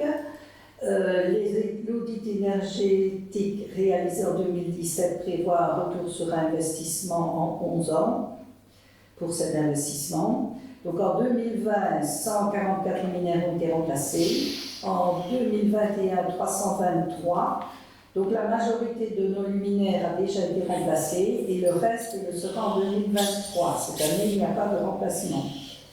Afin de réduire encore davantage le gaspillage énergétique et la pollution lumineuse, un dispositif d'IMAB a été retenu, mais il ne sera opérationnel que lorsque tous les luminaires seront remplacés. On ne sait pas le mettre en place tant que tous les luminaires ne sont pas remplacés. Grâce à cette option que la commune de Berlot a prise et qui a bien sûr eu un coût, une diminution d'intensité sera effective dès l'année prochaine, une diminution d'intensité pour la nuit. Étant donné ce dispositif, il apparaît qu'une extinction pure et simple pourrait avoir un effet contre-productif. Et l'investissement qui serait fait pour ce dispositif serait tout à fait à fond perdu. Une étude technique et plus approfondie est donc indispensable avant toute décision. De plus, j'ai pris contact avec RESA concernant la faisabilité d'une extinction pure. Mais je suis toujours en attente d'une réponse officielle. En attendant cette réponse officielle, j'ai interrogé une autre commune à laquelle cette question avait été posée aussi et qui s'était renseignée auprès de RESA. Voici les informations qui m'ont été données. Donc, étant donné que RESA a été interrogé par plusieurs communes, ils ont entrepris une réflexion globale qui est en cours. L'alimentation de l'éclairage public est gérée par secteur et non par limite territoriale. Ce qui fait qu'au stade actuel, une extinction d'un territoire communal aurait forcément des impacts sur les communes voisines. Il y aurait soit d'une partie de l'éclairage de la commune voisine qui serait éteinte, soit une partie de la commune de Berlot qui serait qui resterait allumé.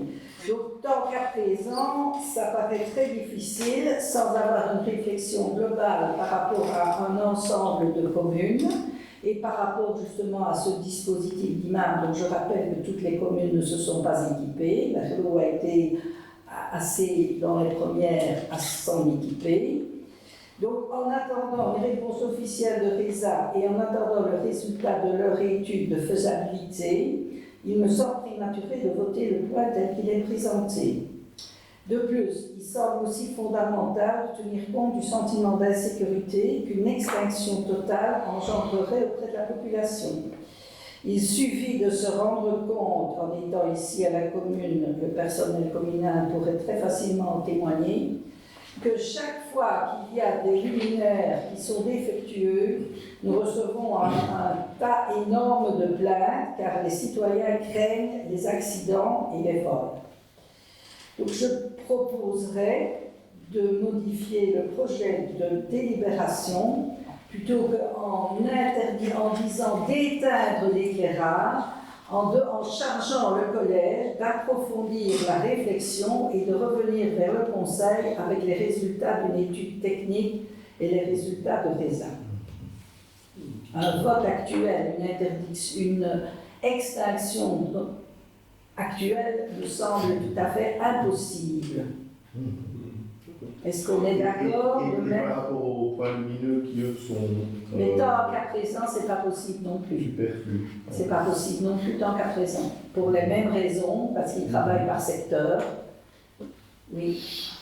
Oui. Moi j'ai une petite question, parce que vu qu'ils travaillent par secteur, je suis plus ou moins d'accord avec vous, mais tout ce qui est éclairage public, donc c'est en fonction des cabines éclairage public, on en a On en a plusieurs. On en a plusieurs, et donc il y a des zones complètes où on peut mettre quand même ce système en marche. Maintenant, le télépilotage de ce système-là, il peut être fait directement. Mais c'est un peu le but, c'est le but de notre dispositif, qui ne sera applicable que quand... Deux tiers de la Oui, mais commune qui est déjà couverte. ils nous disent Lors qu'ils des ne peuvent discussions. se mettre en place que quand tout sera remplacé. Quelle est la Il a raison? dit on ne fera pas de temps que tout ça n'avait pas Quelle est la raison? Ça, je ne sais pas exactement, mais ils ont dit que c'était Mais c'est pas impossible à mettre en place tant que tous les luminaires n'étaient pas remplacés. C'est ce qui nous a été confirmé. Tu étais là aussi à la réunion. Ça nous a été C'est je l'ai confirmé. dit, on va vous faire une fleur parce que ce sera un bon petit bonus au départ, hein, au 30%. Je dis non, il ne faut pas le faire au départ. Faites-le à la fin, c'est là qu'il y a plus à payer que je dis. Ça n'a pas marché non plus. Oui, parce qu'on a payé la plus grande partie. Quand même, il nous reste une centaine, un peu plus de 100 luminaires à remplacer, mais l'année prochaine. Et ils nous ont dit que ce n'était pas possible tant que tous les luminaires n'étaient pas en LED. La raison technique, je ne la connais pas. Et vous avez quelle charge de ce système-là? Si on peut le voir. C'est déjà, ça date de 2000. C'était en 2019. Alors, 2019 ou 2018. une petite question par rapport à votre intervention. Mais de toute façon, je les ai réinterrogés maintenant Oui, et j'attends leur réponse. C'est juste, effectivement, l'éclairage public, c'est des zones et on chevauche des fois 2-3 communes où on a des éclairages qui n'est même pas communal, mais qui est régional, comme ici de Lyon, et sur lequel vous n'avez pas accès. Non, exactement. Même si c'est sur votre territoire, c'est la région qui décide de l'éclairage. Mais je reviens toujours sur ce système-là, le système d'immeuble, comment est-ce que vous allez faire avec les communes voisines sur lesquelles le système est chez nous et va sur nos Mais communes? je suppose que c'est justement Vous êtes quand arrangé ils avec ces rentrent. communes-là ou pas? Non, ils nous ont absolument pas demandé, on ne sait même pas ce qu'ont fait les autres communes, c'est pour ça qu'ils nous ont dit qu'avec ce système-là, on pouvait réguler, on pouvait demander une diminution, oui, c'est des détecteurs, ils peuvent. Donc, et si la commune voisine n'a justement pas de LED, si la commune voisine n'a pas de LED, ben, bon, forcément, mais ici, c'est pour ça qu'ils disent que là, ils savent la diminution à l'heure où on le demandera, mais ils nous disent que ce n'est pas possible tant que tout le système n'est pas remplacé. C'est ce qu'ils nous avaient dit à ce moment-là. Mais les raisons plus techniques, je ne suis pas une spécialiste. Maintenant, je donc vais je ne sais encore pas. embêter par Je ne rapport sais pas. à la rue de Lyon sur laquelle on fait qu'il y a l'éclairage fédéral, parce que ça appartient à La rue d'Odion, non. la Elle est communale. Non, La rue- l'éclairage. Ah, avec l'éclairage. l'autoroute. Oui, l'éclairage, oui, L'éclairage avec avec l'autoroute, oui, oui. Nous, on va avoir un système d'IMA. On ne pourrait pas demander à la région justement de modifier ce système-là aussi pour aller un peu dans le sens de. Il y a plus grave que ça. Tu viens qu'on soit un peu un côté communal et un truc. Ouais. Oui, Je vais dire du même. Un côté que l'autre. Ouais, c'est exactement ce que je viens de dire. Ils ont modifié l'éclairage sur l'autoroute, mais ils ne viennent pas modifier chez nous. Alors il faudrait peut-être faire une demande. Et en dessous des communes, Parce qu'ils vont tromper l'éclairage sur l'autoroute. Personnellement, là, On fait ici aussi. sur ce tronc-là. Oui. Mais ça ne dépend pas de la commune. Et sous les ponts, c'est pareil. Il y a un éclairage aussi. Mais oui. Bien. Et nous, Madame la Bourgmestre, vous proposez d'amender notre proposition Oui. En mettant donc de charger donc le collège d'approfondir la réflexion Oui. et de revenir vers le conseil avec les résultats de l'étude technique et les réponses de RESA sur la faisabilité. Ok. Oui. Oui. D'accord? Oui. Moyennant l'amendement là, oui, très bien. D'accord. Merci.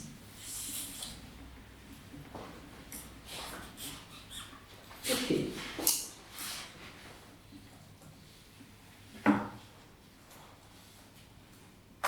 Alors, il nous reste donc une communication. Donc, les comptes 2020. Est-ce que tout le monde a dit? Oui. Oui, d'accord. Tu n'as pas entendu? Oui, tout le monde a On dit. a pensé Je note en même Je temps. tape une note. Donc, nous j'en étais à la communication donc de l'approbation des comptes 2021 par l'autorité de tutelle. Le courrier nous est revenu en date du.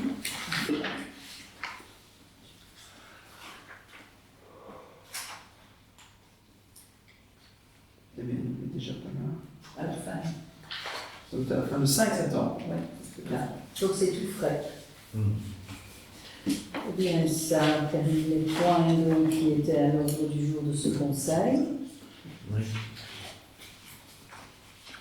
Nous pouvons passer à la séance en huis Il y clos. a, il y a des divers. Oui. Donc, on en a parlé, hein, les coûts de l'énergie explosent. Le ministre des Pouvoirs locaux a envoyé sa circulaire le 3 septembre. Et donc, il propose toute une série de mesures à prendre au niveau de l'organisation des services communaux, des comportements individuels, collectifs du personnel, de la gestion des bâtiments et de la mobilité afin d'économiser la consommation d'énergie et tenter de soulager les finances communales. Nous en avons discuté lors du collège Ah. 5 Ah, et nous avons décidé entre autres donc, de diminuer la température dans les locaux communaux d'1 degré. Nous allons faire beaucoup d'actions de sensibilisation au niveau de bien veiller à éteindre les lampes quand on quitte le local, à encore réinsister aussi pour qu'on ferme les vannes de certains radiateurs lorsqu'il n'y a pas un programmateur. Et on va refaire une campagne de sensibilisation et surtout donc diminuer d'1 degré la température dans tous les bâtiments communaux. c'est très C'est bien. une première décision qui a été prise donc de ça. Serait-il éventuellement possible d'envisager moi je l'ai demandé ici, monsieur le directeur général, de ne plus nous faire parvenir, en tout cas en ce qui me concerne, l'ordre du jour et les projets de délibération sous format papier. Ça fera des économies d'impression, vous m'envoyez ça par format électronique et ça évitera à l'un ou l'autre de se déplacer jusqu'à mon domicile. Je le reçois en format électronique, c'est très bien. Peut-être que d'autres élus. On va voir si tout le monde est d'accord. Mais je parle ici pour moi, Oui, et ça va le demander. CDD dit que normalement c'est la norme, Oui. c'est l'envoi électronique Et c'est pour les élus qui le souhaitent que l'on envoie le format en format papier, la communication en format papier. Après, Il y en a je ne qui le prononce souhaitent pas pour mes encore collègues. avoir un envoi papier. De toute façon, s'il fallait mettre en Alex, application, on voilà, sait il y a que une décision c'est pas individuelle et donc une communication. Alex, Anne, Comme les adresses mail, comme le reste Oui, Paul, mon papier. papier, qui existe d'ailleurs. et toi Christophe? Moi, électronique, Électronique. je pense que ça fait des années que je Donc le papier, Alex, Anne, Paul. Ok. Tant qu'on est dans cet esprit-là, je pense qu'on a des adresses électroniques à notre nom ici à l'administration aussi. Oui. Pourquoi on ne les a jamais reçues avec. Mais Roland nous a demandé de ne pas l'utiliser. La mienne. La La sienne. mienne. La mienne. J'ai demandé d'envoyer sur mon adresse Moi privée. aussi, je peux. Je ne le prononce pas pour mes collègues. Elles ont toutes été créées. hein. Mais ça a quand même posé dilemme. M. Rizzo s'est retrouvé un peu bête en m'envoyant des mails sur une adresse que je ne connaissais même pas, Oui, alors qu'elles ont été écrites quelque part. en communiqué. Si on ne communique pas sur le côté, il continue à m'envoyer des mails. Pour C'est lui, une erreur c'est pas une du erreur de sa DG part. hein. précédent. Du DG précédent. C'est un Vraiment du DG électroniquement précédent. sur cette adresse-ci. Ça va. Alors, Donc tout le monde précise sur quelle adresse il veut envoyer. Et donc, je propose de transmettre De un transmettre document un individuel document pour que chacun qui mette quelle adresse. indiquera son souhait ainsi que sur quelle Voilà. adresse email, que ce soit celle de l'administration ou une adresse privée. Ici. Comme ça, c'est clair. très bien. Et ça va pour tout le monde. Merci, monsieur. Très bien. Alors, toujours dans les divers, Madame la bourgmestre, si vous me permettez. Donc, on a parlé de l'administration communale. Maintenant, je parle au niveau des habitations privées qui sont très mal isolées à Berlot. Donc, il y avait un tiers des bâtiments audités qui étaient avec un certificat PEB-G, c'est-à-dire le plus mauvais score. Et en ajoutant les certificats D à F, soit de très médiocre, enfin de médiocre à très mauvais, on atteint un chiffre de 3/4 du bâti sur la commune. Nous avions proposé à l'époque de mobiliser une partie des 50 000 € de la subvention POLEC pour gonfler les primes communales à l'isolation des toitures et à l'audit énergétique. Malheureusement, tout ça n'a pas été suivi des faits. Et donc je pose la question, quelles mesures le collège communal envisage-t-il de mettre en place afin d'aider la population à faire face à la crise énergétique?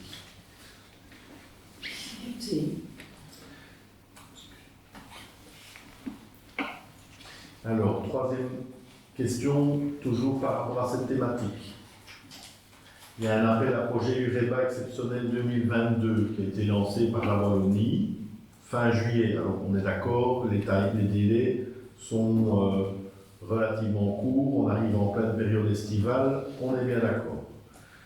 Cependant, cet appel à projet porte sur des aides afin d'isoler les bâtiments communaux et pour pouvoir y adhérer, il faut répondre pour le 14 septembre. Donc je n'ai rien vu dans les courriers. Alors j'imagine que le collège, je ne sais pas si le collège a l'intention de mobiliser cette subvention UREBA exceptionnelle 2022 ou pas. Et pourquoi? Et alors, quelles mesures le collège compte prendre par rapport au suivant? Parce que cet appel à projet-ci est, si j'ai bien compris, le premier d'une cohorte d'appels à projets pour le financement de l'isolation des bâtiments publics communaux. On a des passoires énergétiques ici au niveau de la commune, donc je pense qu'il serait grand temps, et plus que ça, de les isoler. Donc voilà, deux questions Nous en sommes bien supplémentaires. conscients. Nous avons d'ailleurs donné des missions à notre écopasseur. Ah, très bien. Très bien. Alors, quatrième question. Il n'y a toujours pas de modification budgétaire. Nous sommes mi-septembre. Il y a bien entendu des indexations de salaires qui ont été actées et je pense qu'au On est à la 4e indexation dans la fonction publique depuis le début de l'année. Il devrait y en avoir une 5e encore d'ici la fin d'année, s'il faut en croire le bureau du plan. Et puis, il y a bien entendu l'inflation des coûts de dépenses énergétiques. Et donc, quand est-ce que le collège présentera une modification budgétaire? Prochain conseil. Formidable. Alors, j'ai encore des questions concernant le PIC, le plan d'investissement communal 2022-2024. La circulaire qui annonçait l'octroi du droit de tirage, donc je rappelle qu'il s'agit d'une subvention quand même de 160 000 € à 60%, afin d'effectuer des investissements notamment sur les voiries ou les bâtiments communaux. Et donc, la circulaire a été transmise aux communes le 31 janvier de cette année, en demandant aux communes de réfléchir à leur projet et de les déposer pour le 31 juillet. Donc, il n'y a toujours rien aujourd'hui, le collège n'a toujours rien présenté, aucun projet, aucun dossier, donc je commence à m'inquiéter un petit peu, un peu comme pour les subventions de l'éco-passeur, mais là on ne parle pas de 2150 €. Et donc, est-ce que le collège envisage de mobiliser cette subvention régionale pour, je rappelle, la réfection des voiries et ou des bâtiments communaux? Et si oui, quand le collège compte-t-il présenter au conseil son ou ses projets? Et sinon, pourquoi le collège ne fait rien? C'est noté. Merci. Alors, question suivante. On parle de la rue Joseph Rothers. Donc, vous aviez annoncé solennellement devant le conseil fin mai que la rue Joseph Rothers serait rénovée prochainement, suite à un accord avec le SPO. Et, je n'étais pas là, mais je l'ai entendu, vous avez réitéré au conseil communal de juin en parlant qu'un accord formel avait été obtenu. Alors moi, j'ai trouvé aucune trace d'un quelconque échange entre le collège et le SPO à ce propos, et j'ai demandé à consulter le dossier, et notamment l'accord formel qui certifie que les travaux auront bien lieu. Alors, je vous lis la réponse reçue de l'administration le 15 juillet dernier. Je cite: « Sauf erreur de ma part, l'administration n'est actuellement pas en possession d'un courrier formel émanant des services du SPO concernant la réfection de la rue Joseph Rothers. Je ne manquerai pas de vous relayer tout courrier officiel provenant du SPO à cet égard. » Et donc, quand j'ai demandé à avoir le dossier, effectivement, il n'y en avait pas. Alors, je pose des questions suivantes au collège. 1. Quelles mesures le collège communal compte-t-il entreprendre afin d'améliorer l'état de la voirie et de la sécurité routière sur cet axe? Je rappelle que j'avais proposé au collège, il y a bientôt 1 an, en octobre de l'année dernière, d'écrire au SPO à ce propos, que vous n'aviez pas fait. Et vous m'aviez dit au conseil en mai qu'il y avait une réunion et on en a parlé. Les deux, sur quelle base vous vous êtes appuyé pour annoncer ces travaux de rénovation de la rue Joseph Rothers alors qu'il n'existe aucun acte, aucune pièce qui formalise quoi que ce soit? Merci. Donc voilà. Ça, ce sont les questions pour ce soir. Merci Madame la Présidente. Merci de m'avoir écouté. Oui, il y en a encore. On va arrêter pour... Oui. Mais ça concerne la rue Joseph Rothers.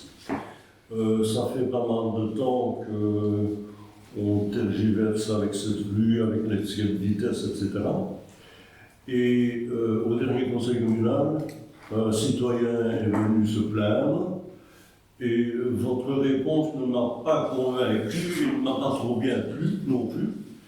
Donc j'ai un petit peu pris mes renseignements justement à la SPO, à une personne qui est M. Michel, je pense que vous connaissez, et il me répond ceci, donc je cite: « Concernant la vitesse excessive, s'agissant d'un problème de sécurité, ce point doit être mis à l'ordre du jour par votre administration communale lors d'une réunion de la Commission provinciale de sécurité routière. » Or, apparemment, vous avez dit que cette rue ne vous concernait pas parce que c'était provincial, donc on ne savait rien faire.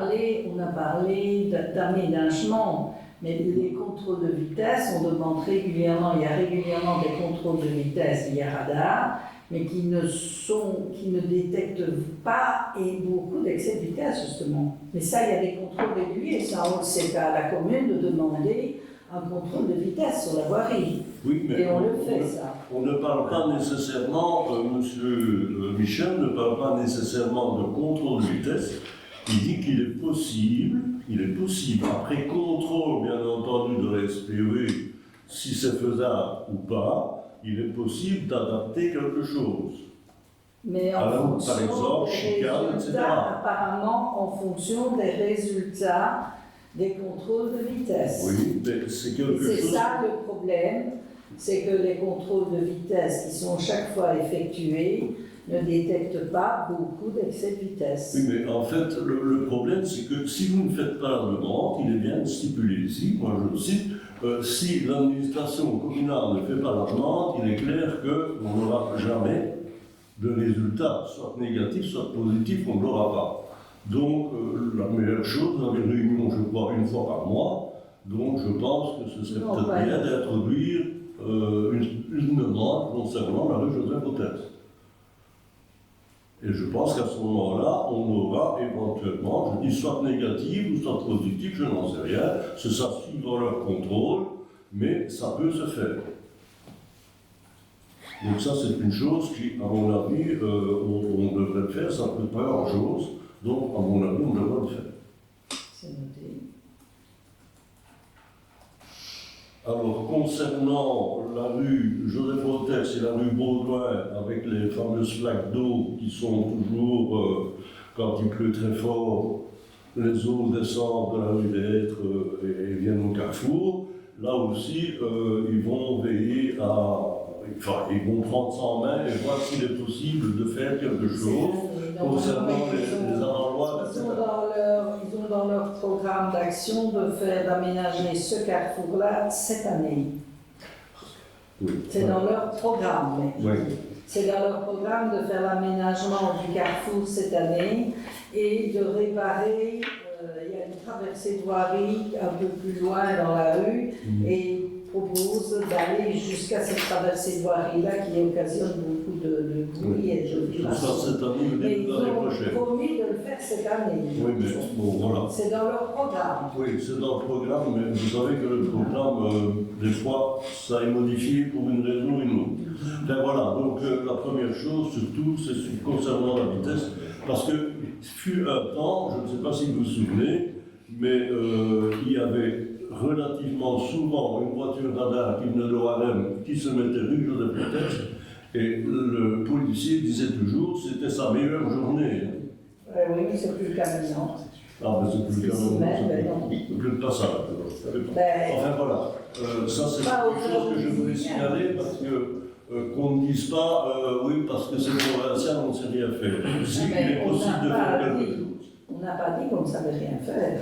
Ben, on a quand même tendance à dire bon c'est provincial, bon c'est pas notre sort, il faut faire. Donc voilà, il suffit de faire la demande et il dit il n'y a pas de problème, nous on agira en fonction des possibilités et évidemment si c'est nécessaire. Voilà. C'est noté. D'autres questions? Eh bien, merci beaucoup. Nous allons passer au clos.